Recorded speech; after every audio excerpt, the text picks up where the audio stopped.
making ranch dressing. This stuff did, this thing did awesome.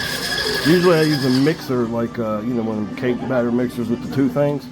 But this thing did it better, quicker, powered right through it. I even have it on low. This thing's awesome. Let you get all around the corner. It's hard to do it while I'm filming, but anyway, this is homemade ranch. Love the mixer. This thing's awesome. And later I'm going to use the blender part to make milkshakes for dessert. So all